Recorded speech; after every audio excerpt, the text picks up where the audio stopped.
para não atrasar mais. Meu nome é Ricardo Vasconcelos, eu sou médico infectologista e trabalho no CEAP HIV, que é um ambulatório de HIV, aqui do Hospital das Clínicas da Faculdade de Medicina da USP. E trabalho também na equipe do ESPER, no projeto PrEP Brasil.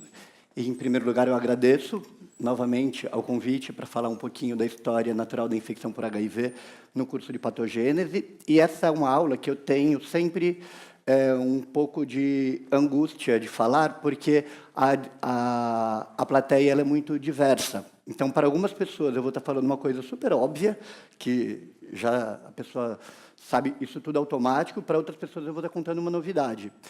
E também tem algumas pessoas que vêm só para fazer esse primeiro dia do curso e nem acaba vendo as outras aulas. Então, isso será tudo para algumas e para outras não será nada. Eu gosto de dizer assim, que essa apresentação é como se fosse um índice do que será visto com mais aprofundamento no resto da semana. Até agora, o Esper, a Cássia e a Priscila falaram do micro. Eu vou falar um pouco de gente aqui, do macro, do mundo real. Brincando, o mundo real da imunologia também é real. Para começar, o que eu pretendo dizer para vocês é um pouquinho de introdução, um pouquinho de histórico, um pouquinho de epidemiologia, diagnóstico e quadro clínico.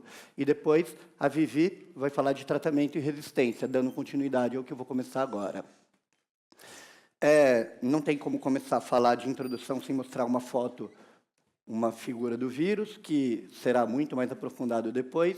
Vocês sabem que o vírus tem um envelope, o nucleocápside, dentro do nucleocápside tem o RNA.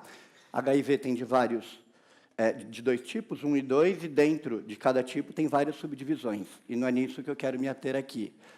Queria lembrar a vocês que o HIV ele teve uma origem no macaco. Existe um macaquinho na África chamado Sut-Mangabey, que tem um vírus que infecta ele, chamado SIV, vírus da imunodeficiência do símio, que do Sut-Mangabey não causa doença. O Sut-Mangabey é infectado a vida inteira e não tem AIDS. Mas, um dia, esse vírus conseguiu infectar o chimpanzé, e no chimpanzé ele causou uma doença parecida com a que o ser humano tem.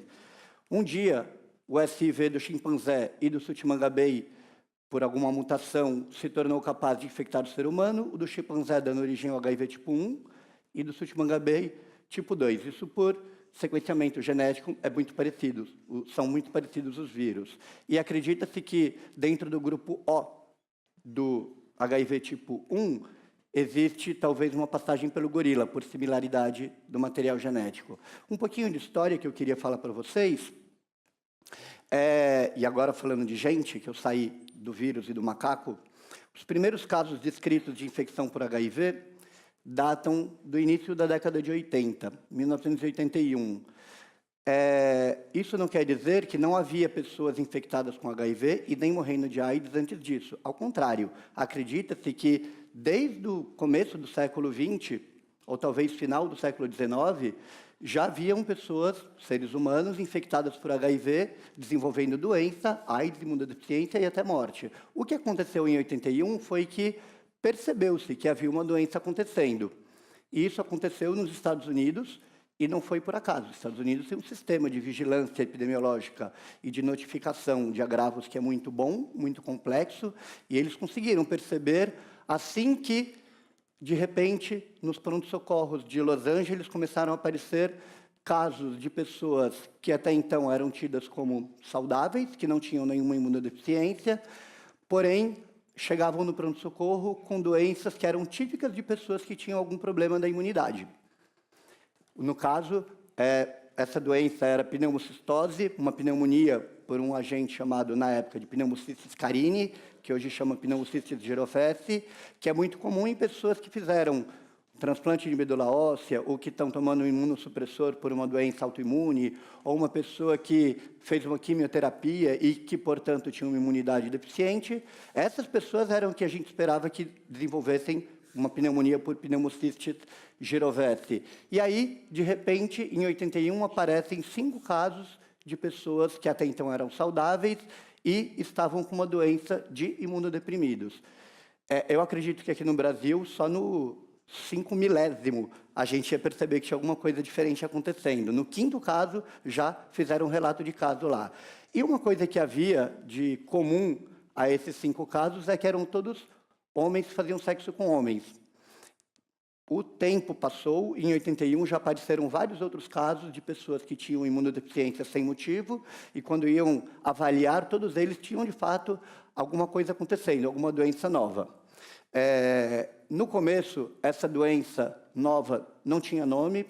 Depois, por serem todos eles homossexuais gays, chamaram por um período essa doença de GRID, Gay-Related Immunodeficiência, que depois, quando começaram a aparecer os primeiros casos em pessoas que não eram homossexuais masculinos, o nome mudou e começou a ser chamado de AIDS, Síndrome da Imunodeficiência Adquirida, e vários outros grupos populacionais foram descritos como acometidos, tipo transmissão vertical, pessoas que pegaram essa doença por transfusão sanguínea, mulheres, por exemplo, e aí mudaram o nome para SIDA, AIDS.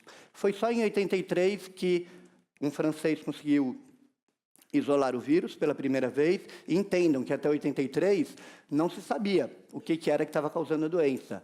Era uma bactéria, era um vírus, era uma neoplasia, era o CMV, era alguma droga que as pessoas usavam recreativamente, ninguém sabia. E existe um filme que conta muito esse início da epidemia e essa investigação epidemiológica que vai ser passado aqui na quinta-feira, que chama E a Vida Continua, que é muito legal. Vejam, com a presença, né, do epidemiologista que fez essa investigação inicial. Não percam na quinta-feira. Em 84, houve uma briga que um americano falou que tinha descoberto o vírus causador dessa doença, só que no final das contas era o mesmo vírus, o que o francês tinha descoberto em 83 e o de 84. Então o crédito ficou para a França. Em 85 foi desenvolvido o primeiro teste sorológico, como a Priscila tinha dito um pouquinho do ELISA. Teste sorológico é uma maneira de você encontrar anticorpos para fazer o diagnóstico da infecção por HIV. Pensem comigo, de 81 até 85, uma pessoa que queria descobrir se ela tinha ou não essa doença, que no começo ninguém sabia se era causada por um vírus, bactéria, mas depois descobriram que era um vírus, a pessoa não tinha como fazer o diagnóstico. Então, se eu tinha tido um relacionamento na década de 80, em 80, terminou o meu namoro, namorei por vários anos com meu namorado, e a gente transava sem camisinha, terminou o namoro, e aí em 84 eu descubro que ele morreu daquela doença nova. E eu queria saber se eu tinha pego dele ou não, eu não tinha como saber, não existia sorologia. Foi só em 85 que a gente conseguiu ter o primeiro teste sorológico desenvolvido. E esse teste sorológico não era um teste de fluido oral, que nem a gente tem hoje, que a pessoa pega um pouquinho de saliva e com uma janela imunológica de um mesinho, você já consegue em 15 minutos ter o resultado, sim ou não, se eu tenho essa doença. Esse exame era um exame que tinha uma janela imunológica de 1 ano. Então imagina que eu tinha tido uma relação com alguém que ficou doente com aquela doença nova, e eu queria saber se eu tinha ou não pegado dele, eu tinha que esperar 1 ano. E ao fim de 1 ano eu fazia o exame e acreditava no resultado ou não. Aí, em 87, foi liberado o primeiro antirretroviral para a gente tratar pessoas que viviam com HIV. Pode parecer muito tempo, de 81 a 87, mas eu diria para vocês que foi pouquíssimo. Em 6 anos, já tinha a primeira estratégia terapêutica, que na verdade era uma porcaria. Tem outro filme que conta disso, o Clube de Compras Dallas, não sei se vocês já viram, que mostra que quando a gente não sabia o que fazer com o vírus, a gente dava qualquer coisa, né? E era um remédio que mais matava do que...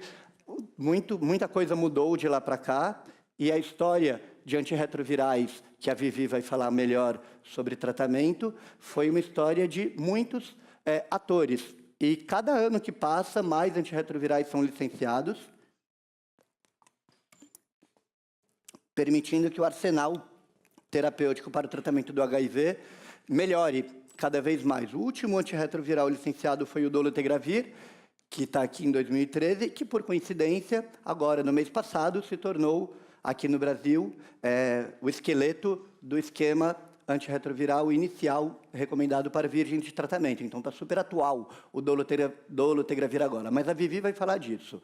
Continuando rapidamente a nossa historinha, foi em 94 a primeira vez que alguém pensou que poderia ser feito algo para diminuir o risco de transmissão de HIV de uma mãe que estava grávida, vivendo com HIV, para o seu filho.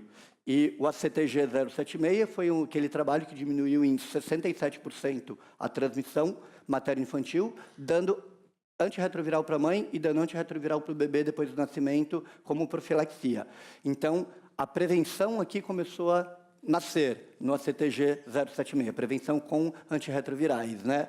Em 96 foi que a gente, de fato, aprendeu a tratar a infecção por HIV. Em 96 é um marco em que tudo muda. Em 96 a gente começou a associar antirretrovirais com uma classe nova que tinha sido licenciada dos inibidores de protease, e a gente conseguiu, de maneira eficaz e de maneira duradoura, manter a replicação do vírus suprimida, a carga viral indetectável e a pessoa longe da AIDS, da morte, das doenças oportunistas.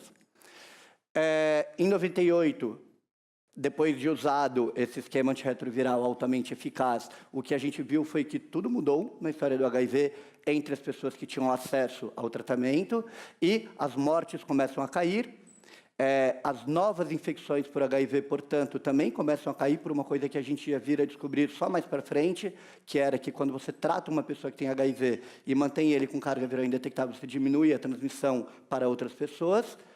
E, em 2000, a gente começa a perceber que aquele fantasma do HIV, que era a imunodeficiência, começa a ser reposto por um outro fantasma, que, já que as pessoas não morrem mais de AIDS quando estão tomando antirretroviral, o que acontece com elas? O que acontece com elas são doenças crônicas associadas ao envelhecimento, que eu vou falar um pouquinho mais para frente, do tipo dislipidemia, pressão alta, doenças cardiovasculares, neoplasias, não relacionadas à imunodeficiência mais, mas à infecção crônica.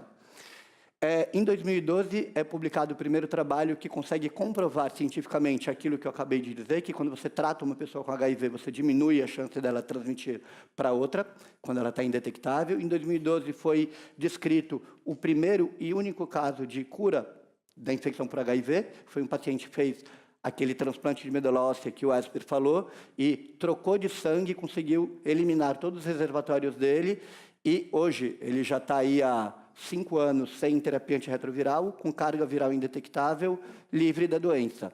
Isso vai ser falado também mais para frente. E eu digo para vocês o que será, pergunto para vocês o que será daqui para frente do HIV. Está todo mundo procurando cura, está todo mundo procurando uma maneira eficiente de reduzir os novos casos de infecção por HIV, seja com a PrEP, que é o que está indo bem, ou seja com uma vacina.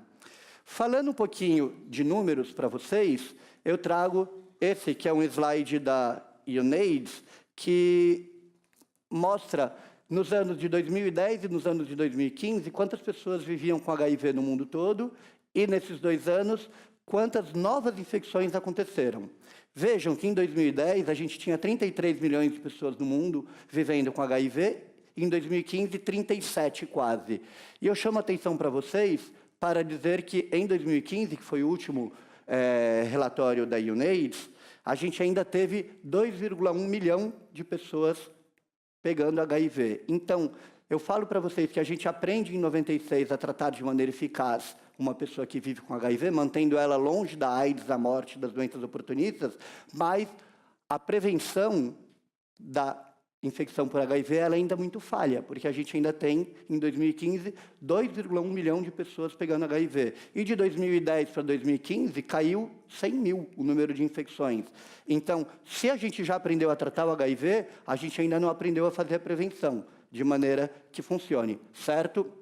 E isso é mostrado nesse gráfico aqui também. Lá em cima, como que eu faço a luzinha? Achei. Lá em cima é o gráfico de novas infecções por ano, que a gente vê que está caindo no mundo, mas está caindo de maneira tímida. Então, a gente ainda tem 2 milhões de pessoas pegando HIV todo ano. As mortes por HIV estão caindo também, podiam estar caindo um pouquinho mais rápido, e esses 2 gráficos só me fazem pensar numa coisa, que não basta você saber como tratar, como prevenir. Por exemplo, o tratamento antirretroviral é extremamente eficaz para fazer com que a pessoa não morra. A PrEP é uma maneira extremamente eficaz de fazer com que a pessoa não pegue HIV. Usar camisinha é uma maneira extremamente eficaz de prevenir o HIV. Só que o acesso a elas e o uso, a adesão a essas estratégias todas de tratamento de prevenção são fundamentais para que você tenha sucesso. Então, por mais que você tenha terapia antirretroviral, a gente ainda tem muita gente morrendo e tem muita gente pegando HIV.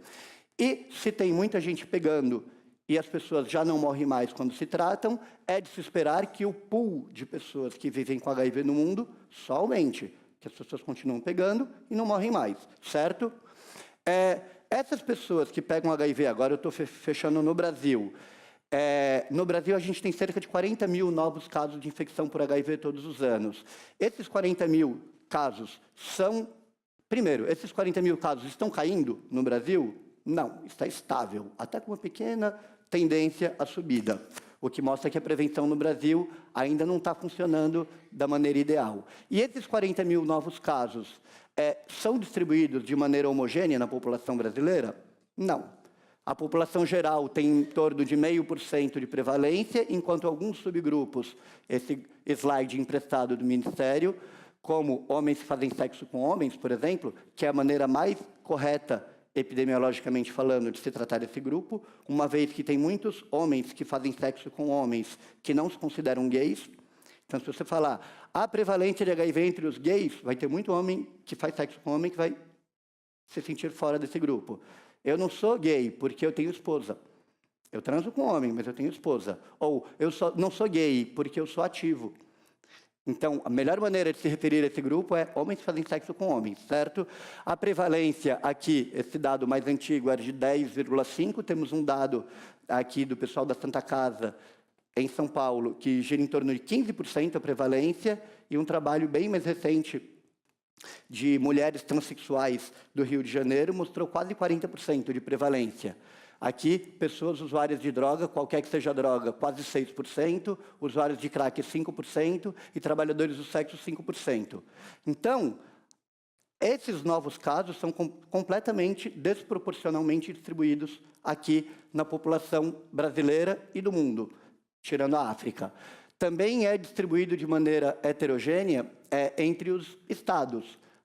Regiões. A gente tem aqui no Sudeste, que é onde mais tem gente, mais casos. E temos, em 2016, mais de 800 mil pessoas, no último relatório do Ministério da Saúde, vivendo com HIV no Brasil. Também existe uma diferença de distribuição entre homens e mulheres. No início da epidemia, a gente tinha quase 40 homens para cada mulher com HIV. Ao longo do tempo, isso acabou caindo, até que no final de 2006 estava chegando perto de 2, de 1, e o que a gente vê a partir de 2006 é que essa razão de sexos começa a aumentar de novo, concentrando em homens. Então, a gente tem, no Brasil, atualmente, um processo de reconcentração da epidemia dos novos casos em homens. E que homens são esses? São homens jovens. Veja que aqui também é a razão de sexo, só que dividindo por faixa etária. E aonde mais está aumentando a razão de sexos é entre os mais jovens. Então, quem mais está pegando HIV nos últimos 10 anos são homens, homens jovens. E que homens jovens? Homens jovens de 15 a 24 anos. Aqui são as taxas de detecção de 2006 e de 2015, ou seja, 10 anos de intervalo. Se em 2006, de 15 a 19, tinha uma taxa de detecção bem baixinha, em 2015, mais do que triplicou. Se em 2006, de 20 a 24 anos, a taxa de detecção era um pouco maior, ela dobrou em 10 anos. Então, quem está pegando HIV no Brasil nos últimos 10 anos são homens jovens, principalmente de 15 a 24 anos, e gays, homens que fazem sexo com homens.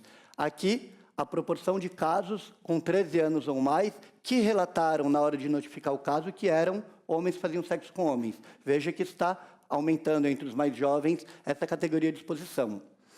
E, quando eu vou falar de grupos acometidos, quem pega mais, está aumentando, eu estou falando de epidemiologia, né? E a maneira como a epidemiologia tratou a epidemia de HIV mudou de acordo com o tempo. Tanto que no início da década de 80, o que se falava era que essa história do HIV e da prevenção devia ser abordada de acordo com grupos de risco, que falava que se você era um usuário de drogas, se você era um hemofílico que recebia transfusão de hemoderivados, se você era um HSH ou era um trabalhador do sexo, se você era uma pessoa que estava em risco de pegar HIV. E essa é uma maneira de dizer que o HIV é o problema deles, não é um problema meu. Que a grande maioria da população do mundo não é hemofílica, não é usuário de droga, não é HSH e nem é trabalhador do sexo. Essa primeira abordagem foi uma abordagem de dizer o problema não é nosso, o problema é deles. E coloca eles como as pessoas que unicamente precisam se preocupar com HIV. Se você não faz parte desses grupos, fique tranquilo. É muito ruim você abordar a epidemia desse jeito, porque você acaba estigmatizando a doença. E a segunda maneira que a gente vê a epidemiologia tratando esse assunto é tirando o peso sobre o grupo e colocando o peso sobre o comportamento que a pessoa fazia. Então, você não precisa ser um HSH para se preocupar com HIV. Você não está em risco apenas por ser um HSH. E sim, se você fizer sexo desprotegido, se você tiver vários parceiros. Essa é uma maneira de tirar o peso do grupo, só que coloca o peso em cima da pessoa, quase que culpando ela. Se você faz isso, a culpa é sua, não é? Qual que é a maneira que a gente aborda esse assunto atualmente?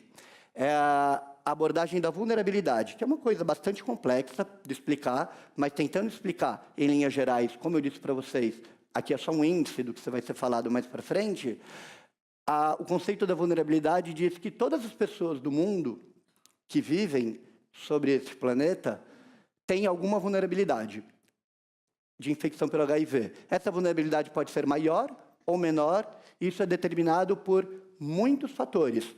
Não basta ser gay para você ser uma pessoa com alta vulnerabilidade. Se você é um gay que tem um relacionamento fixo, você só transa com seu marido só transa com você. O relacionamento é fechado. Então, meu parceiro ele é fixo e único. E a gente não tem nenhuma DST, apesar de eu ser um HSH, eu tenho uma vulnerabilidade bem baixinha. Já usando um outro exemplo, para vocês entenderem o conceito de vulnerabilidade. Uma senhora de 60 anos que é casada com um senhor de 70, mora no interior de Minas Gerais.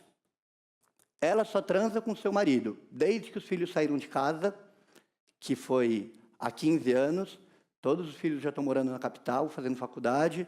Ela teve pouquíssimas relações com o marido, mas tem de vez em quando, a cada 6 meses. Qual que é a vulnerabilidade do HIV ao HIV dessa senhora mineira? Vocês pensariam, baixíssima, né? Interior de Minas Gerais, só transa com o marido dela. Aí eu digo para vocês que essa cidade onde ela mora é uma rota de parada de caminhoneiros. E tem um posto de gasolina onde os caminhoneiros param o caminhão lá e passam a noite. Tem um bar onde eles vão beber à noite, e tem as moças da cidade que fazem o entretenimento dos caminhoneiros. E quando não tem caminhoneiro, e quando a senhora mineira não está afim de ter relação com o marido dela, ele procura sexo em algum lugar, e acaba também se entretendo com essas mesmas meninas que entretêm os caminhoneiros. E os caminhoneiros viajam o Brasil inteiro fazendo a mesma coisa. E essa senhora transa a cada 3 vezes sem camisinha com o marido dela. Aí vocês percebem como a vulnerabilidade dela, de repente, explode. E é uma senhora no interior de Minas. Só para vocês terem ideia, não existe mais nenhum município no Brasil que não tenha um caso de HIV notificado. Então, a epidemia já espalhou. Então, você continuar abordando com um grupo de risco ou comportamento a epidemia é uma maneira muito ruim. E a parte boa de abordar como vulnerabilidade é que você consegue desenvolver ações que são muito mais eficazes, né, para controle dos novos casos. Como que se pega HIV? Só existem 3 jeitos. Ou você pega da sua mãe, você é um bebê que está dentro da barriga de uma mãe, vai nascer de uma mãe que tem HIV e vai ser amamentada nessa mãe, que é a transmissão vertical, estou fazendo de baixo para cima aqui no slide. Então, em qualquer momento da gestação, parto e aleitamento, existe possibilidade de transmissão do HIV da mãe para o filho. Entretanto, essa é uma via de transmissão que a gente está tentando erradicar, uma vez que quando você trata a gestante com HIV, quando você faz o parto da maneira tecnicamente indicada e com a mãe com carga viral indetectável, e quando você não recomenda o aleitamento, você consegue zerar as transmissões verticais.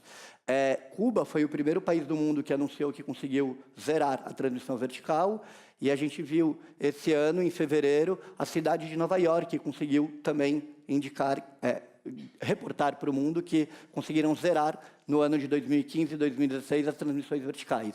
Existe também a transmissão parenteral, que é a transfusão de sangue, acidente com material biológico, agulha, compartilhamento de droga injetável, que é uma via de transmissão que no Brasil, em especial, é muito pequena. Transfusão de sangue porque as bolsas são testadas. Compartilhamento de droga injetável, muito pouco, porque no Brasil a gente tem muito pouco atualmente droga injetável, a gente tem crack no lugar, que para o infectologista é bom, porque crack não transmite HIV, mas para o psiquiatra é muito ruim, né? Um problemão. Para o HIV, o crack até que não foi tão ruim. E no Brasil, a maioria, 98% dos casos de transmissão são por transmissão sexual, desprotegida.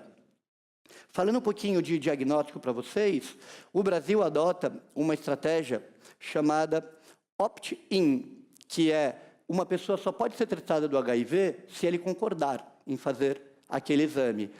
Alguém de vocês já deve ter feito sorologia de HIV em algum laboratório, porque o médico pediu. Vocês devem lembrar que antes da coleta do sangue, a moça do laboratório vem com um papel que você tem que assinar, dizendo, eu sei que está sendo feito o exame. Existem outros lugares do mundo que adotam uma estratégia chamada de opt-out, que você, sempre que passar pelo sistema de saúde, seja porque eu estou gripado, seja porque eu estou com uma cólica menstrual ou porque eu estou com uma apendicite, entre os exames que vão ser colhidos, será colhido também o HIV, a menos que eu peça para não colher. O Brasil adota a estratégia opt-in, que é preciso o consentimento do paciente, e o Ministério recomenda que sempre que seja feita uma testagem de HIV, seja oferecido também o aconselhamento para redução de práticas de risco. A maioria das vezes que a gente faz diagnóstico de infecção por HIV no Brasil, a gente está buscando anticorpos que o corpo da pessoa produziu contra o vírus. Existem outras maneiras também, como, por exemplo, procurar o vírus mesmo, mas por uma questão de custo, a gente acaba usando mais anticorpo do que procurar pelo vírus mesmo, que seria uma carga viral. E a gente acaba fazendo sempre um parzinho de exames, sempre um de triagem e um confirmatório. O de triagem deve ser aquele que tem uma sensibilidade muito alta. Não pode ser usado como teste de triagem um exame que passa, sem vir positivo, muitos casos de pessoas que vivem com HIV. O exemplo que eu dou para vocês é o detector de metais no aeroporto. O que o aeroporto pretende quando ele revista as pessoas antes de entrarem no avião? Eles querem que você não entre com uma arma dentro do avião ou algum equipamento capaz que você faça o avião pegar fogo, explodir, essas coisas. O detector de metal, aquele que você passa, ele serve para encontrar revólver, bomba. Só que, se você tiver uma fivela de metal, ele apita. Esse é um teste muito sensível. E o preço que a gente paga para ter um teste que é apenas muito sensível é que, às vezes, ele vai apitar sendo que não é HIV, que nem a fivela do cinto, não era revólver, era fivela. E por isso é que, depois de um teste de triagem, é feito um teste confirmatório, que, por definição, tem que ser um exame que tenha uma especificidade muito boa, que se vier positivo é porque é HIV mesmo. E os parzinhos podem ser vários. A maioria das vezes, pela rede pública, a gente faz 2 testes rápidos, que tem tanto uma sensibilidade quanto uma especificidade boa. Você pode fazer, e aí é o exame que a gente faz no laboratório, quando o médico pede, e você vai no Delboni colher, no Fleury, no A+, você pode fazer o que é feito lá, é o ELISA, de 3ª ou 4ª geração, que tem como confirmatório ou um Western blot, ou um teste que procura pelo vírus mesmo, uma carga viral, por exemplo. Falando dos testes rapidamente, o teste rápido, ele tem como novidade e que muda a história da testagem, o fato dele ser rápido. A gente lá no CEAP, que é um ambulatório de HIV, a gente tem um centro de testagens lá no ambulatório da USP, e que a gente consegue em 15 minutos, com uma gotinha de sangue, responder se a pessoa tem ou não o exame, a doença. E o formato parece muito com o teste de gravidez. Esse é um teste que você pinga o sangue da pessoa e o reagente aqui. Isso vai correr por uma fitinha e que vai encontrar antígenos para o HIV que estão grudados nessa fitinha, e que, se tiver as 2 fitinhas que acendeu, quer dizer que no sangue da pessoa tinha o anticorpo que você está procurando. Por que 2? Porque tem um controle também. Se não acender nenhuma fitinha, é porque esse teste está vencido, é porque você guardou ele num lugar úmido, porque o reagente não funciona mais. Entenderam? Também é possível, de alguns anos para cá, você fazer essa mesma técnica de busca de anticorpos de maneira rápida, em 15 minutos, usando saliva, fluido oral, e não mais sangue. Aí você não precisa nem da agulha, nem do sangue. E a ideia é a mesma. Se você tiver 2 fitinhas, é porque é positivo, uma fitinha é negativo, e se não tiver nenhuma, é porque não funcionou. Tem que fazer de novo. De ELISA, a Pri já falou, então acho que eu não vou repetir isso daqui. Eu vou falar um pouquinho do Western blot, que é o confirmatório. ELISA é você procurar anticorpos contra um caldo de HIV que estava ali no fundo do pocinho, né, da plataforma. O Western blot é você procurar anticorpos contra o HIV, só que você, antes disso, você separou as proteínas do HIV. Você separou o que é envelope, o que é capsídeo, o que é as diferentes proteínas aqui de uma eletroforese. E em cada uma dessas bandas você faz a busca dos anticorpos. Aqui, por exemplo, depois da eletroforese, você vai ter proteínas do envelope, proteínas do capsídeo, proteínas diferentes. Aí, o exemplo que eu dou aqui, para ficar mais claro, eu estou procurando anticorpos contra um Fusca no sangue da pessoa.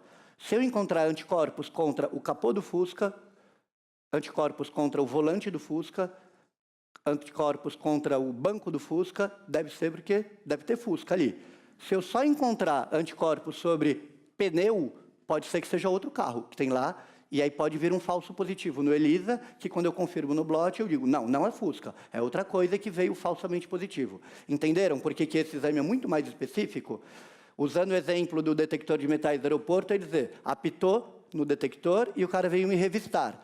Aí ele revista e fala, olha, tem um cabo, tem bala dentro, tem um cano de metal comprido, eu acho que é um revólver que ele tem aí. Isso que o blot está fazendo, certo? Depois que uma pessoa se infecta com HIV, tem aquele conceito que eu já falei algumas vezes aqui, mas só que eu quero descrever um pouquinho melhor, que é o conceito de quanto tempo demora para eu acreditar no resultado daquele exame, que a gente chama de janela imunológica.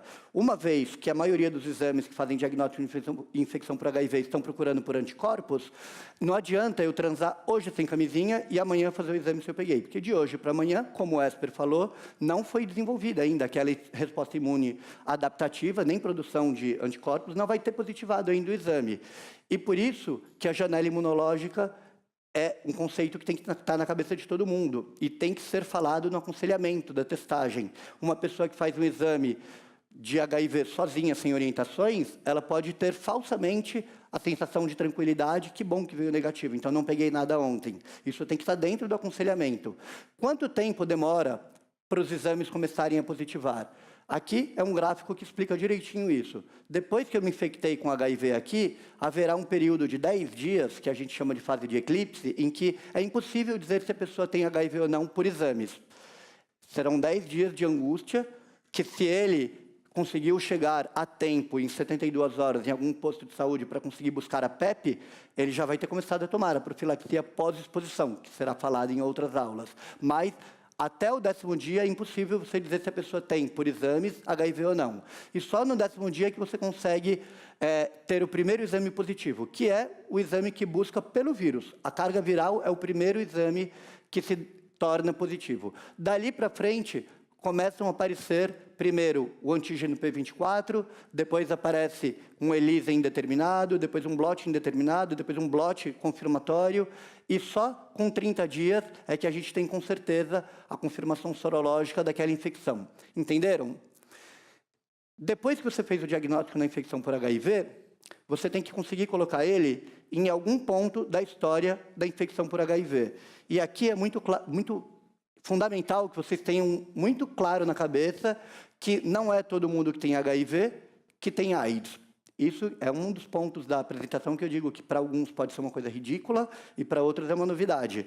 Tipo, para a mãe do menino, que quando o menino faz o teste, veio positivo e fala, mãe, descobri que eu tenho HIV. A mãe pensa o quê? Ele tem AIDS, ele vai morrer a qualquer momento. Então, se a gente for no senso comum, a gente vai pensar que nem a mãe desse menino. Não é a mesma coisa. A pessoa que vive com HIV é aquela que não tem a doença ainda. A pessoa que tem AIDS é a pessoa que já tem a síndrome, em que a imunidade caiu e ela está vulnerável ou já desenvolveu doenças oportunistas. O Esper já falou um pouquinho da organização do nosso sistema imune, e eu diria para vocês aqui que, quando eu coloco o HIV no contexto daquilo que ele falou, quando ele falou do CD4, do linfócito T, o CD4 fica mais importante ainda. O CD4 é aquela célula que recebe o antígeno apresentado pela célula apresentadora de antígeno e que vai ou não disparar a ativação da resposta imune adaptativa. Uma pessoa que não tem HIV tem entre 500 e 1.500 células de linfócito TCD4 por milímetro cúbico de sangue. Depois que ela pega o HIV infectando essa célula e se replicando, ele acaba dizimando essa célula. E existem outros mecanismos que fazem essa morte acontecer também. Por exemplo, o CD8 acaba matando o CD4 que tem HIV dentro. Então, a infecção por HIV tem como principal... qual que é a palavra? Fugiu. O que o HIV faz quando infecta a gente é matar o CD4. E o CD4, como o Esper falou, ele é como se fosse o maestro da nossa imunidade. Ele que organiza toda a nossa resposta imune adaptativa. Num momento inicial, que a gente chama de HIV agudo, existe uma chacina desses maestros, até que a gente consiga organizar alguma resposta imune essa que vai conseguir controlar de maneira parcial apenas, mas vai conseguir controlar a replicação do HIV, e aqui a carga viral da fase aguda é bem alta, até que, organizada a resposta imune, cai um pouquinho essa carga viral, e a partir do fim dessa fase aguda, inicia-se o que a gente chama de fase de latência clínica, que é um momento em que existe HIV se replicando no sangue da pessoa, existe a chacina do general, do maestro, a chacina do CD4, só que a pessoa não tem clínica nenhuma. Quando eu vejo essas duas fases, que é a fase não AIDS e a fase AIDS, você vai ter, basicamente, como diferença, a imunodeficiência que acontece na fase da AIDS. Falando um pouquinho mais da fase aguda, em algumas pessoas só, mais ou menos a metade, a pessoa, quando pega o HIV, ela vai ter sintomas. Existem muitas pessoas que pegam HIV, que têm algum sintoma, que são sintomas muito inespecíficos, como febre, dor no corpo, cefaleia, e não procuram um médico. Se a pessoa não tem sintoma nenhuma dessa fase aguda, aí que ela não vai procurar o médico mesmo, né? Se ela buscou o médico, a pessoa na fase aguda, ela não vai ter ainda anticorpos detectáveis, porque ela ainda não produziu ainda anticorpo, pode estar dentro da janela imunológica. Então, essa vai ser uma pessoa que no pronto-socorro vai ser chamada de, você deve estar com uma dengue ou com uma virose. É uma virose mesmo, mas é uma virose por HIV. E ela vai esperar e os sintomas vão passar. Acabada a fase aguda, e quando começa a fase de latência clínica, a gente olha ela de longe, assintomática, e parece que está tudo bem, não está acontecendo nada na vida dela. Só que se você for lá no micro, dentro da célula dele, na verdade está acontecendo uma maratona. Ele está com o sistema imune super ativado para tentar conter a replicação daqueles vírus, e existe como se fosse uma corrida atrás do rabo, o cachorro correndo atrás do próprio rabo, que é o CD4 ativando o sistema imune para tentar controlar a replicação daquele vírus, o HIV infectando o CD4 e matando ele, então tem um liquidificador. E quando você olha para a pessoa, ela está assintomática, bem sem sentir nada. Esse liquidificador que eu estou falando, essa inflamação, essa reação imune, é ruim para o corpo da pessoa. Então, por mais que pareça uma lagoa de tranquilidade, a fase de latência clínica, isso é ruim para o corpo da pessoa, é deletério. E eu vou falar um pouquinho mais para frente, a Vivi vai falar bastante. Depois de algum tempo em que parecia que havia algum equilíbrio nesse processo que eu contei, invariavelmente, mais cedo ou mais tarde, o que vai acontecer é que a depressão do CD4 vai acabar prevalecendo. E vai chegar um momento em que a queda da imunidade vai ser tão grande que a pessoa começa a ter um sistema imune que deixa de funcionar. E vejam que todo o resto do sistema imune dele, os neutrófilos, os macrófagos, estão funcionando. O que não está mais lá para ativar é o CD4. E é neste momento que a gente fala que a pessoa está com AIDS. Nesse momento que a gente fala que a pessoa está com uma imunodeficiência, é nesse momento que a pessoa está vulnerável a doenças oportunistas. Doenças essas que só estão acontecendo, só acontecem porque a imunidade não está protegendo elas. Como é o caso das pneumocistoses, que apareceram lá na década de 80 e fizeram com que alguém percebesse que tinha uma doença nova acontecendo.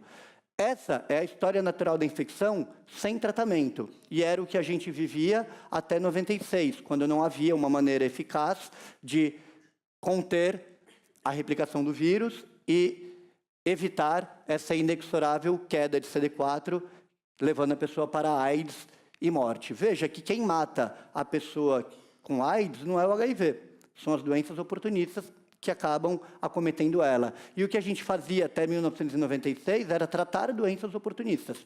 A pessoa tinha uma tuberculose, a gente tratava a tuberculose. A pessoa tinha uma neurotoxoplasmose, a gente tratava a neurotoxoplasmose. A pessoa tinha uma neoplasia, por conta dessa incapacidade do sistema imune de eliminar a neoplasia, a gente tratava a neoplasia. E são essas todas as doenças oportunistas, que podem ser 1 milhão delas, eu só citei algumas aqui para vocês entenderem, que a gente via naquela época. Hoje em dia, não existem mais pessoas com doenças oportunistas? Acabei de mostrar para vocês um gráfico mostrando que a queda de mortes associadas ao HIV está caindo, mas está caindo mais devagar do que a gente gostaria. Por que ainda tem gente que morre de infecção por HIV hoje no mundo, se existe terapia antirretroviral? Por que existe? Porque é caro, eles não têm dinheiro para comprar. Mas no Brasil o SUS garante o tratamento. Por que existe gente morrendo com HIV até hoje?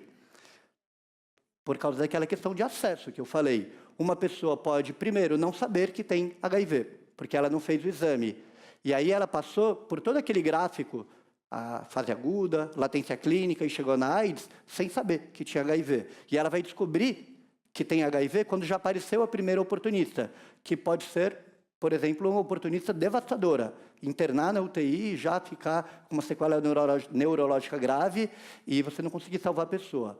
Existem outras situações em que a pessoa sabe que tem HIV, fez um exame, buscou, depois que o namorado tinha descoberto que tinha HIV, buscou o teste rápido, fez o exame, veio positivo, mas a pessoa não buscou o que existe disponível para tratamento.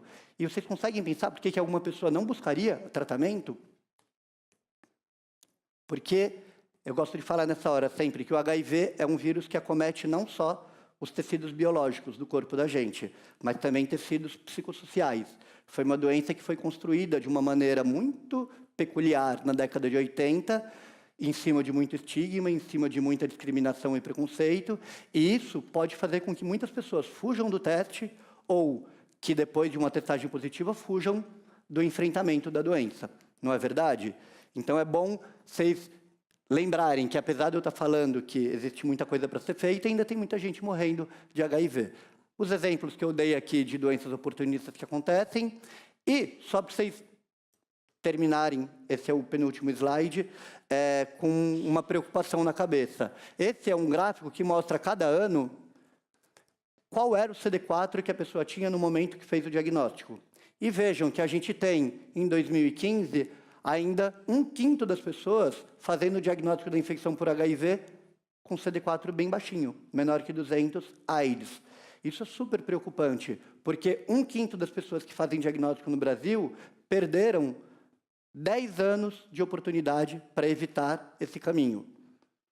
Isso tudo aqui poderia ser evitado, poderiam ser todas descobertas, diagnosticadas com CD4 ainda bom, já começar o tratamento precocemente, não tendo nunca nenhuma doença oportunista, nunca tendo queda de imunidade e com carga viral indetectável, não transmitindo nunca para ninguém. Então a gente tem, eu gosto de falar, a faca e o queijo na mão para conseguir evitar que as pessoas morram de HIV e evitar que pessoas peguem HIV. Depende da gente só, né? Falando do último slide aqui, daquela inflamação do liquidificador, que eu falei brincando, que a imunidade correndo atrás do vírus é deletéria, a cada ano que passa, mais doenças relacionadas com envelhecimento, doenças degenerativas, são associadas à infecção por HIV. Vejam que coisa, que na década de 80 e início de 90, o grande fantasma e o medo que a gente tinha do HIV era a pouca imunidade, a imunodeficiência, que deixava a pessoa vulnerável a doenças oportunistas, e agora que as pessoas, uma vez que indetectáveis com a terapia antirretroviral, não têm mais doença oportunista, o fantasma que a gente vê da infecção por HIV é exatamente o oposto, é imunidade demais, é muita ativação do sistema imune, e essa inflamação crônica persistente, associada a estilos de vida, associada à toxicidade de antirretrovirais, que a Vivi vai falar, levam a várias doenças que são ruins também, desfechos negativos. Então, tomar antirretroviral e zerar a carga viral não é o fim dessa história. Ainda tem mais coisa que a gente vai ter que se preocupar para frente. Isso será abordado em algumas apresentações do curso aqui. Cada ano que passa, vão aparecendo doenças degenerativas associadas com a infecção por HIV, como doença do envelhecimento, doenças renais, metabólicas, ósseas e assim por diante. Entenderam? Termino a minha apresentação com alguns quadros do Keith Haring, não sei se vocês conhecem ele. Ele é um cara, um artista plástico de Nova York, que foi super ativista, ele era gay, na luta contra o HIV. Ele fazia quadros já de ativismo contra o HIV antes mesmo de descobrir que ele tinha HIV. E ele acabou morrendo em 1990, quadro não terminado, falando uma coisa que até hoje a gente não entendeu de uma maneira global, que se você ignora a existência do HIV, como dei vários exemplos aqui para vocês, vai continuar acontecendo o que está acontecendo. 2 milhões de novos casos todos os anos, muitas mortes todos os anos e caindo muito discretamente. Certo? Esse é meu e-mail. Alguém quer fazer alguma pergunta?